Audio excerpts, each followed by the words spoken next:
পল্লবী, আমরা যখন হস্তরেখা কারোর বিচার করি তখন তার যদি বৃহস্পতির কোনো পজিশন দেখি, সেই পজিশন যদি অতিরিক্ত উঁচু হয় বা অতিরিক্ত নিচু হয়, তাহলে আমরা তাকে রেজাল্টের দিক থেকে কি বলতে পারি যে তার জীবনে কি ঘটতে পারে। নমস্কার, আমি পল্লবী। আজ আমি আপনাদের গুরুর উচ্চ এবং নিম্ন মাউন্ট সম্পর্কে আপনাদের সঙ্গে আজকে আলোচনা করতে চলেছি। যদি কোনো দেখা যায় কোনো ব্যক্তির মাউন্ট সুডল থাকে, পরিপূর্ণ গোল গাল লাল আভাযুক্ত থাকে, তখন আমরা বলতে পারি যে কথাই আছে ভগবান রুষ্ট হলেও যদি কোনো ব্যক্তির গুরু সহায় থাকে তখন তাকে কেউ মারতে পারে না।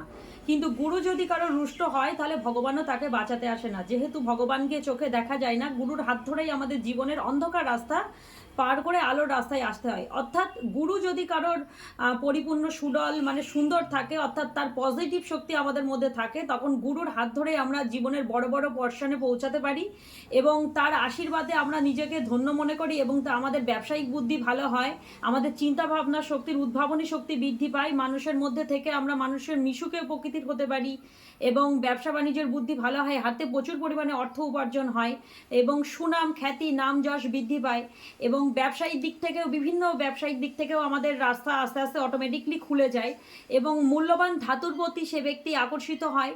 কিন্তু গুরু যদি দেখা যায় সে রুষ্ট হয় তাহলে বা খুবই উচ্চ বা খুবই নিম্ন, তখন এটা আমরা বলতে পারি যে সে ব্যক্তির মধ্যে একটা আত্ম অহংকার বোধ তৈরি হয়। সে গুরুকে শ্রদ্ধা ভক্তি কোনো কিছুই করতে পছন্দ করে না, গুরুর মাথার মধ্যে হাঁটতে পারলে সে বেঁচে যায় এমন মনে করে সে নিজেকে এবং তার মধ্যে অহংকার বোধ জন্মায় যে আমি এই আমি ওই। কিন্তু সে ভাবে না যে আমার অটোমেটিকলি আমার পতনের রাস্তা দিন দিন খুলে যাচ্ছে।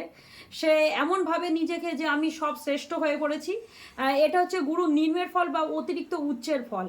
তার কারণে হাতে অর্থ থাকবে না, তার অর্থ আকর্ষণ ক্ষমতা দিন দিন কমে যাবে, তার মধ্যে আত্ম অহংকার বোধ তৈরি হবে, তার মধ্যে ইগো তৈরি হবে, যার কারণে মানুষজন তাকে ঘেন্নার চোখে দেখবে, তাকে পছন্দ করবে না, তাকে একটা খারাপ দৃষ্টিতে দেখবে। কিন্তু সে মনে করবে আমি ভীষণ বড়। মূল্যবান ধাতুর প্রতি তার যেমন আকর্ষণ হারিয়ে যাবে, সে মানুষকে শ্রদ্ধা ভক্তি করতেও ভুলে যাবে।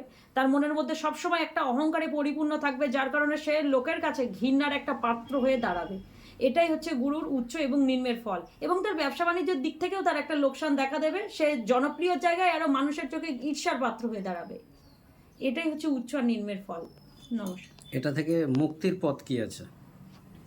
গুরুজনকে শ্রদ্ধা ভক্তি করতে হবে, মানুষকে ভক্তি শ্রদ্ধার মূলক ভাবে কথা বলতে হবে, গুরুকে বিশেষ করে সম্মান দিতে হবে, যে আমি যার হাত ধরে এই রাস্তায় এসেছি তাকে প্রধানত সম্মান দিতে হবে।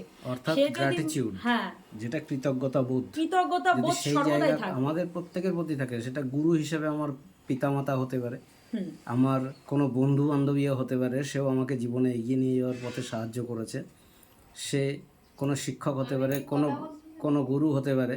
কোনো কিছু যদি হয় তাহলে সেই ক্ষেত্রে আমরা তাদের যদি গ্র্যাটিটিউড বা কৃতজ্ঞতা বোধ আমাদের থাকে, তাহলে আমাদের গুরুর পজিশন ভালো থাকবে। কেননা আমরা যখনই কারোর প্রতি কৃতজ্ঞতা জানানোর জন্যে আমাদের মনকে তৈরি করব, তার মানে আমি নিচু হতে রাজি আছি, এই বিষয়টা থাকলো এবং তার কারণে জীবনের পরিবর্তন তার হবে। কেননা তখন সে তার জীবনকে অন্য দৃষ্টিভঙ্গিতে দেখবে।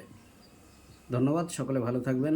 আমাদের পরবর্তী এপিসোডে নেক্সট অন্য গ্রহের কার্যকারিতা নিয়ে আলোচনা করব। যুক্ত হয়ে থাকবেন।